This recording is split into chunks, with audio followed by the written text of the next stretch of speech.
Hey plant people, welcome. Hello, thank you so much for stopping by. It is that time of the month again for another monthly favorites video. I hope that everybody who celebrated had a really good Thanksgiving and is getting excited for the holiday season. It's finally getting kind of cold here in Georgia, and I can definitely see the slowdown in the plants. They're definitely not taking off as much as they had been in the spring and summer months when it's been warmer. I do have central heat and air in my house, so it does stay like between 70 and 73 indoors year round. But when it starts getting cold outside, there's definitely a draft near the window, so I feel like the plants can definitely still tell that it is getting cooler outside. So this month, the favorites are a little bit all over the place.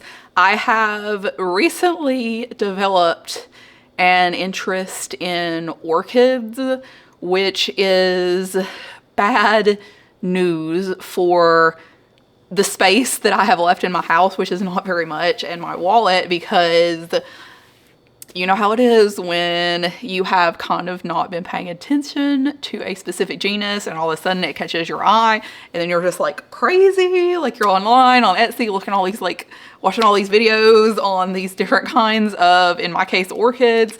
And I'm trying to calm down. I definitely feel like I'm like better now than I have been in the past since I've been collecting plants for a while. I'm a little bit pickier when it comes to selecting plants to bring into my collection just because I am very limited on space at this point.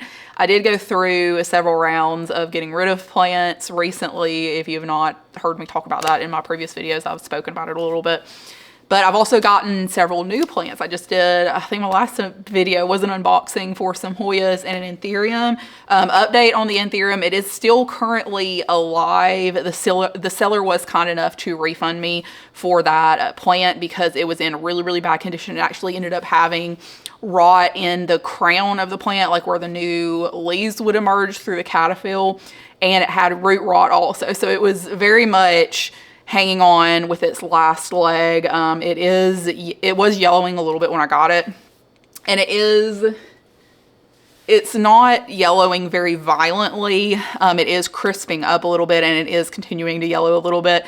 So I'm not 100% sure if that plant is going to make it. But like I said, he was kind enough to refund me for that purchase. So even if it doesn't make it, it's sad, but at least I didn't, lose that money that I spent on that Anthurium, because Anthurium are not cheap. However, I do still feel that I have gotten rid of more plants than I have brought into my house, which is great because I have another unboxing that's coming at y'all next month. I actually bought some plants from Cartel Dawn, which is, they are in Indonesia, I believe. So I'm importing those plants. They have a hub, from what I understand, a hub in the United States, so you don't have to deal with the photosanitary certificates. They just ship it to the hub and then ship it to you.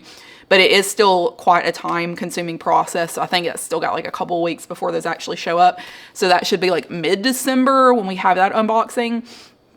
Is it the best idea to import plants from a tropical climate to a non-tropical climate in the midst of winter? Probably not, but the website says, hey, we've got these winter upgrades and you're going to be covered, so you're all good. And if you tell me that, then I'm going to trust you. So I did buy the better shipping option. I bought the insulation. I bought the heat pack, like everything that you could do to upgrade those. And it is, if I didn't say this already, it is for Anthurium that I purchased, and they're different than what I've seen on the market in the United States. So that is going to be a fun, interesting unboxing, at least for me, hopefully for y'all too. But like I said, that would be probably mid next month. They haven't even shipped yet, based off of like the tracking thing. So yeah, probably like mid-December-ish. And then I did also order a couple more orchids. Like I said, this is not good news. I was telling my husband, I was like, look, we got a big problem that I have developed this interest in orchids because I don't have any more room for these things. He said, we were joking around. We were like, okay, he's gonna like walk out one day and they're gonna be like the hanging planters on the ceiling because I'm literally running out of space to put these plants in. But they're just, I'm gonna make a whole other video on kind of like this developmental process, like how I started being interested in orchids and kind of like what has drawn me to them, and the ones that I have in my collection. So if that is something that you are interested in, that will be up at some point in the future. I also need to do a full update on all of my Hoya video because I have gotten so many new Hoya since the last time I did a full Hoya tour, and I chopped them all back recently and they're starting to regrow. So I've got a few that I'm going to talk about today, but I definitely want to do a full total tour update kind of deal for y'all in the near future. That may be like I may do that for my next video if I have the energy for that, because those are very like time consuming videos to get through. But I am kind of motivated to film that. So we'll see. We'll see. But we are going to get started with the favorites today. Like I said, they are kind of all over the place. I've got a Philodendron, an Alocasia, some Anthurium, Hoya, one orchid, and then a miscellaneous plant that is, I think, technically a Homalomena. Sorry, I had to change the angle. My knees were hurting. These are not the same knees that I had when I was younger, so we've got to work around that a little bit. But we're going to start with yet another new plant to my collection. So before I show you this plant, just keep in mind that I recently brought this home and repotted it, and I'm not 100% sure that it's going to make it, and it does look a little bit beat up because I got it from Publix. It was on sale for $10, and it's a philodendron. It's the only philodendron we're talking about today. Okay, look, I know she's like she doesn't look fantastic, so we're gonna hope for the best. This is the Philodendron Florida Ghost, and this is a plant that I was never interested in owning just because the Floridas have just not been doing it for me recently. I do have a Florida green that I had kind of like as a design feature in my living room, and it had gotten really tall, and I really love that plant. But I walked out one day and it had just like snapped in half. So I repotted it with a Philodendron Erubescens. I believe that is the name for it. Just like the plain, I think it's the red emerald or something. It's the one that's not totally green. It's kind of got that like red hint to it when the leaves come out. But I had potted those together and put it over there because it looked so bare since it snapped in half and was like just like this little nub of a plant. So it was looking kind of rough over there. So I planted those together, and then of course, like, you know, whenever you can consolidate plants, that's a win-win for that. But so I saw this at Publix. It had been sitting there for a while. Like every single time we go to Publix, I always check out the plants to see what they have, because Publix has some great deals sometimes. So you got to keep an eye out. But I had seen it sitting over there for a while and nobody was buying it. And then eventually they marked them down to 50% off, and I picked one up. So like I said, she doesn't look fantastic. I have never really been into the super minty plants, but I think I'm opening my mind to them a little bit, because when I see other people's Florida ghosts, they kind of appeal to me. And before I had like a very strong aversion to them. So I also got the Monstera Mint that I showed in my updates video recently. So I'm giving the minty plants a try to see how it goes. But this one, like on its older leaves, I really like this kind of, it's like a cooler tone mint on the older leaves, and then the newer leaves that come out is more of this like lighter, it's like a neon minty green kind of. I don't like that as much, but I think that it actually like fades out, or it's supposed to fade out of this brighter color to more of this like a little bit of a darker mint color. So we'll see. Like I said, we're not certain on how this is going to turn out. While I would say she is not one of my favorites in her current condition, her potential is a favorite of mine. So we're gonna see what happens. Wish her luck in her journey to not pass away. And we're gonna see. Hopefully she will still be with us in the coming months, and we'll have some new growth on her if all goes well. Okay, the next one that we're going to talk about is also not much to look at because it is a Very, very tiny plant, but I had to add it to my favorites just for the sheer fact that it is still alive. And this is my Alocasia Black Velvet. This is like the gold variegated. I don't know if there's a specific name for it. Y'all know that my Black Velvet is one of my favorite plants. She is an absolute monster. She has developed these just giant leaves out of nowhere. And she's so easygoing and beautiful and seems to be pretty happy living in my conditions. And I really, really like this gold variegated version of the Black Velvet. I've seen a lot of people with the pink variegated version. I'm sure y'all have seen also, like, it's on social media a lot for that one. And I do really like the pink variegated one, but I don't know. It's just something about it doesn't appeal to me quite as much. I think it's probably because I have the pink Alocasia Poly and the pink Bambino variegated also. And I was like, I don't want... My number one thing right now with kind of like consolidating the amount of plants that I have in my collection with limited space is not buying plants that look exactly like other plants that I already have in my collection. So I was like, I already have the pink variegated plants and I already have the Black Velvet. So the gold one, this gold variegated one really stood out to me. I just think the contrast in like the gold of the variegation and that kind of like gold of the veins is really beautiful. And then of course the black, the dark green black of the leaves. I just think it's absolutely gorgeous together. And this was actually a replacement plant because I had ordered this plant and I had ordered it with that mint monstera that I showed in, not my last video, I think it was the one before that, the plant updates video. I had purchased those in the same order and I had actually, when I received those, they both just immediately melted. So I don't know what happened. I had asked the seller, I'd bought from her many times before, and I asked the seller if she was keeping them like in ambient or in like a greenhouse or something. And she said she was just keeping them in ambient, but she just did offer and did replace both of them for me because like literally they just immediately melted. There was no time for me to do anything wrong. So this is the replacement plant and she actually gave me this new leaf. So she is still alive. And then she also gave me this beautiful new leaf. It is pretty tiny, but just the fact that she gave me a leaf at all is, I feel like it's almost a miracle. So I have her right next to my humidifier. So I was hoping that, you know, maybe the extra humidity would kind of get her to power through. I haven't even changed, like you can see, I don't know if you can see in the bottom, but she's still in like the nursery plug. And I was like, I'm literally not even messing with anything for the foreseeable future until she gets bigger because I'm so scared that something's going to happen again and she's just going to kaput, you know. So we are going to move on to an Anthurium. This is the only Anthurium that I'm going to talk about in this video because in that plant updates video, I talked about several Anthurium that were kind of catching my eye that had like really beautiful emergence happening right now. And I don't want to overdo it with too much of the same genus. Like I want to talk about a little bit, like have a little bit of difference in what we're talking about. So we're going to talk about this one Anthurium and then we're going to move on to a couple of Hoya. So this Anthurium I bought from Etsy.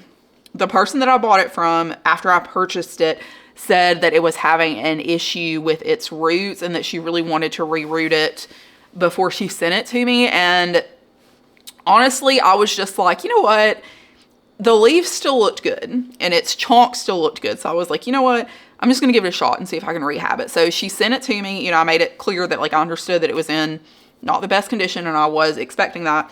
And so she sent it to me and I cut it and I have the main plant and then I have one that sprouted from the other part of the chonk that I had rooted separately. And this is a red papillomenum crossed with a Forgetii.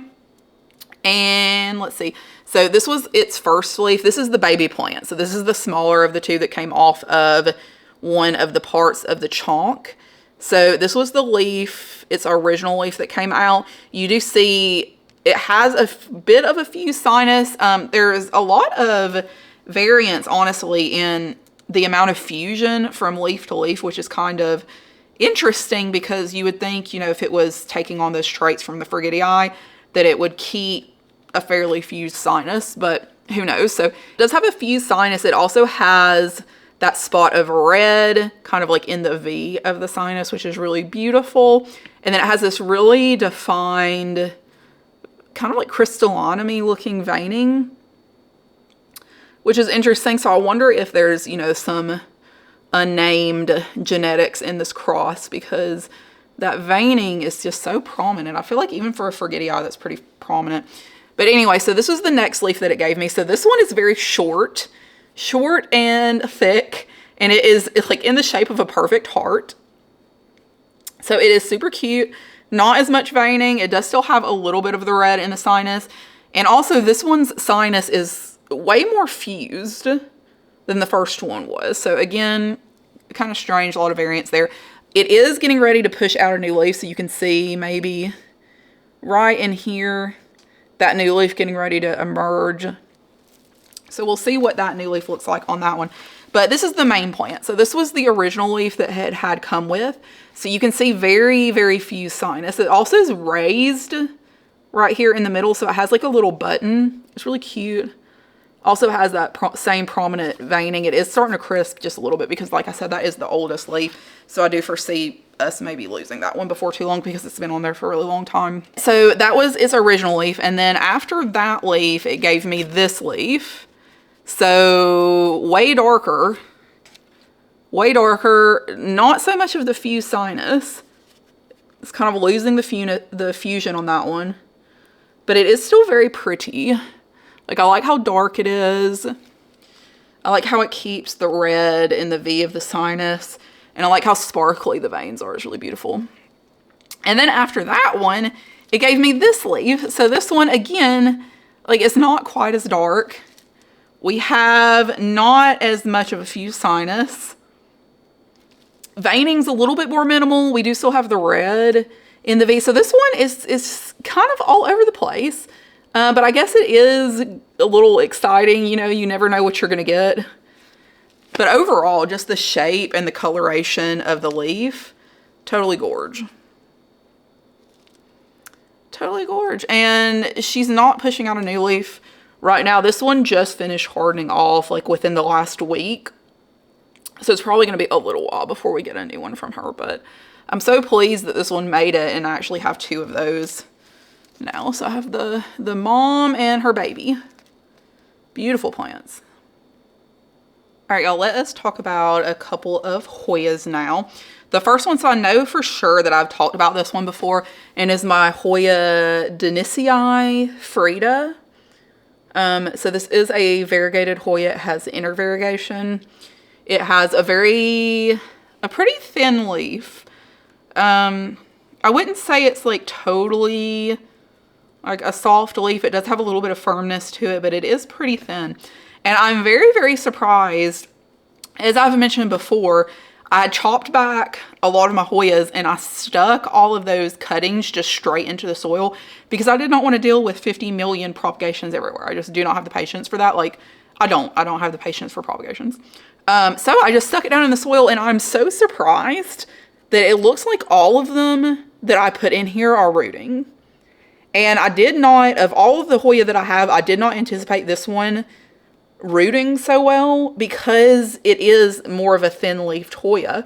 I feel like the ones with the thin, and this is just my personal experience, I'm by no means an expert, but it feels like to me, the ones that have more of a thin leaf, it is a little bit more difficult for them to root, especially if you just stick them straight back in the soil. But this one totally took off, and it's like having no issues. And I see a bunch of like new baby leaves in there. But this one is so pretty because its new leaves come out this like very baby pink color. It like blends, it totally blends into my hand. So you probably can't see it super well. But it is so beautiful. And that variegation, you can see really well on that leaf. It's just so incredibly beautiful. And she's been growing so fast. Like when I cut her back, let's see. So this is a new vine right here. And we've got a new vine right here. And up at the top is growing. So it just exploded with growth. And then 1, 2, 3. It looks like all 4 of these cuttings that I have in here are starting to put out little nubs of new growth also. So I just literally could not be happier with how this one has taken off because I was not expecting such a good response from her. And I just think she's going to be so beautiful once she starts wrapping around the trellis. Those little kind of like dainty, pointy, variegated leaves are going to look so beautiful. And then the next one that I'm going to talk about, this one may or may not be my favorite Hoya. Definitely when it is sun stressed it probably is my favorite Hoya because it is just absolutely insane looking. So this is one that I got off of Etsy. It's an AFF Lambii Splash, and it sun stresses a super dark purple, like a plum purple. And the new leaf that it put out is sun stressed. So I will show you that in a moment. You can see on these lower leaves, sorry y'all, I have these fancy lots coming in from above, so hopefully the lighting will be okay over here. But these older leaves are still really beautiful. You can see they're starting to darken up a little bit. They were just green. They are starting to get like a little bit of a purple tinge from my Barina grow lights. So I think they are providing enough light to sun stress these newer leaves, especially when they start getting up towards the top of this trellis. So I'm really excited for that. But this one, it is incredibly, incredibly rigid. Very, very veiny. Maybe you can see on this leaf. Just that splash. Oh my gosh. In combination with how veiny and crazy looking the leaf is. And then this is its newest leaf. How insane looking is that with that dark purple variegation? That is just literally astounding. I could stare at this all day. This is the craziest looking Hoya.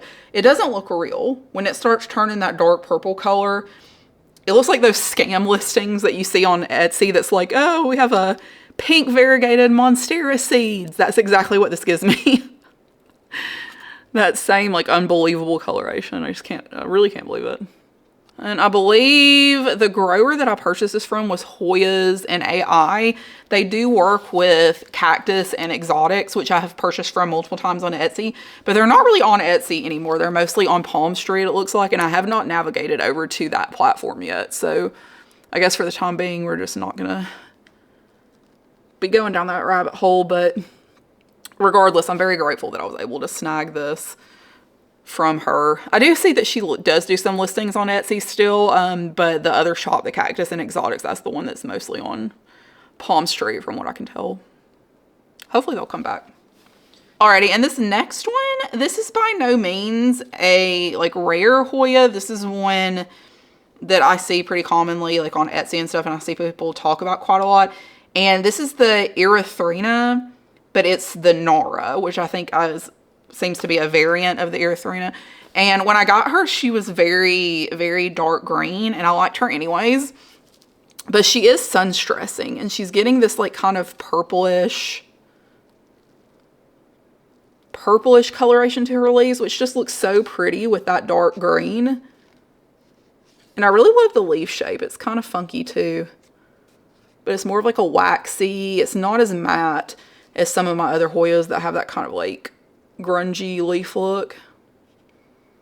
So yeah, she has not done anything for me though, which is somewhat concerning. I do see just like a nub of new growth.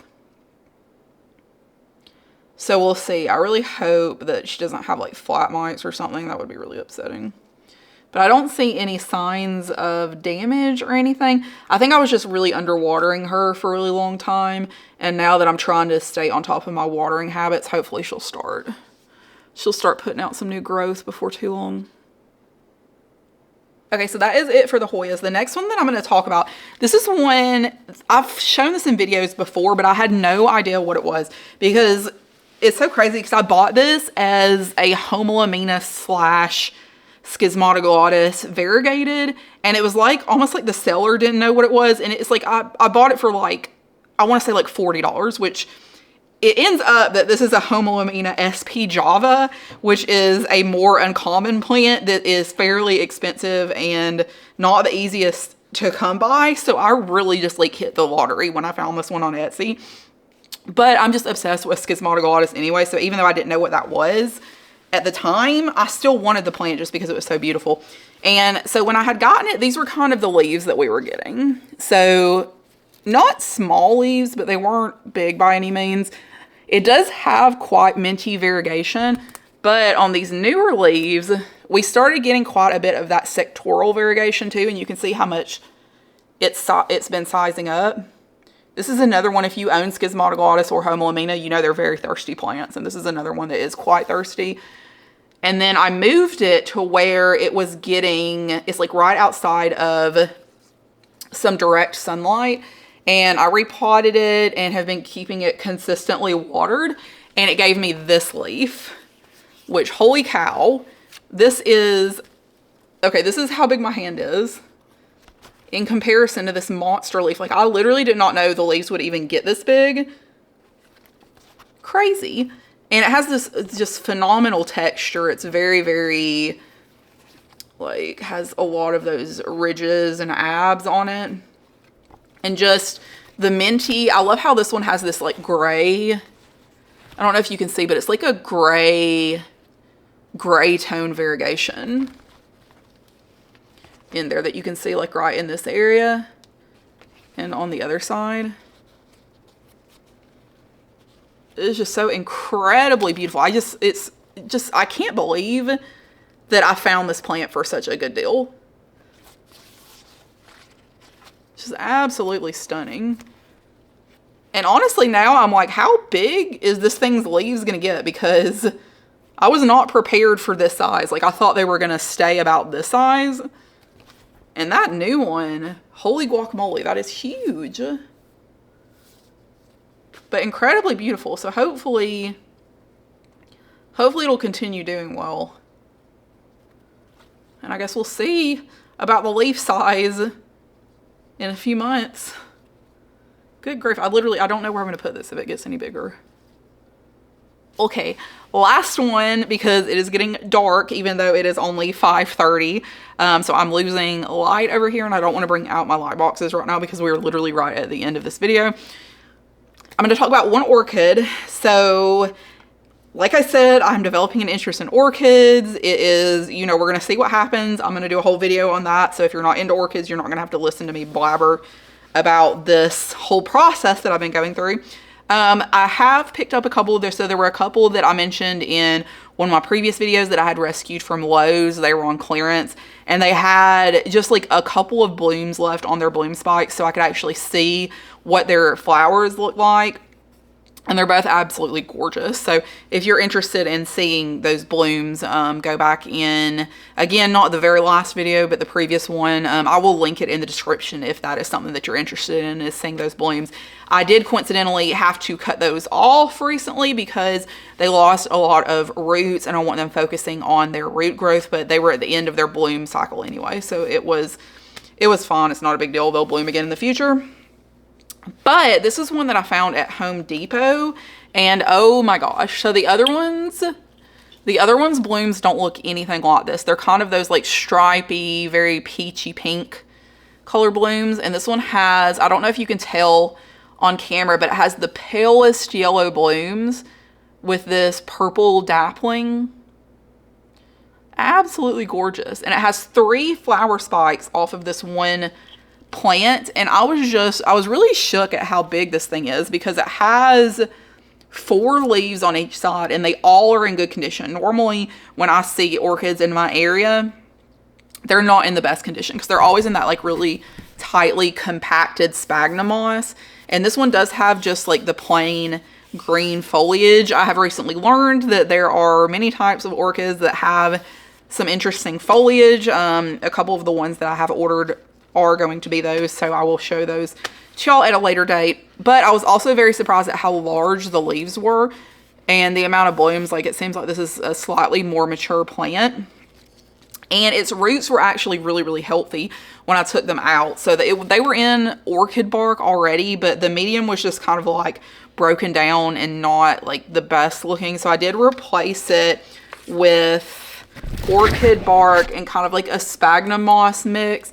I had been watching Orchid Girl's videos, and this is kind of what she does. She layers the bark with a little bit of moss to retain the moisture just a little bit longer, and that seemed, you know, if she does it, she's got a million orchids and she's a genius. She knows what she's talking about. So I was like, okay, well, that sounds reasonable to me. We will do that and see what happens. And I did repot it, even though it is blooming, which is something that I don't think is like the best thing to do, but it really needed to be repot. So I was like, you know, we're just going to do it. And if it loses its blooms, like, that's fine. It's not a big deal. But it has so far still retained all 3 flower spikes and all of the blooms are still looking good. So I'm interested to see in like how long these blooms will last. It's just very interesting learning about orchids and their bloom cycles and like sequential bloomers and things like that. And so I'm just like deep diving in this whole world of a new genus. So it's just like so exciting and fun. But I had to include at least one orchid in today's video. And this is, I'm sorry, I probably should specify that this is a Phalaenopsis orchid, which is one of the more common types of orchids. These are the ones that you find at your grocery stores and Kroger and Lowe's and things like that. And they have this really thick, fleshy foliage. It's kind of like rubbery leaves. It's very interesting, just a very interesting plant. And from what I've read about and what people have mentioned to me is that the genetics for these like complex hybrids for the Phalaenopsis that are in the grocery stores and stuff, it's kind of hard to narrow down what type of plant it is. So from my understanding, this is just like another complex hybrid Phalaenopsis. But if you have any information on what you think the species is on this one, please leave it in the description. I would love to, or not in the description, please leave it in the comments. I would love to know, you know, some more about this species, if there are, you know, traceable parent plants. All right, y'all, that is going to be it for today's favorite video. Thank you so much for stopping by and checking out my favorite plants for the month of November. Like I said, hopefully I will have the energy for an entire collection walkthrough / updates for the Hoyas for the next video, but we're going to have to like see how that goes because, as I mentioned, sometimes I do have to record videos at night now because I'm working during the day throughout the week. So we're going to kind of have to see how that works out. It may be next week's video that we see that Hoya collection update, walkthrough, blah, blah, blah, whatever. So look out for that one. And then we are going to have the Cartel Dawn unboxing, hopefully the following week. So we've got some fun videos coming up. So if you like this video and those sound good and you want to see more content like this from me, please subscribe. It means so much to me and it really helps my channel so much. And I appreciate y'all so much. I'll see you in the next one. Bye.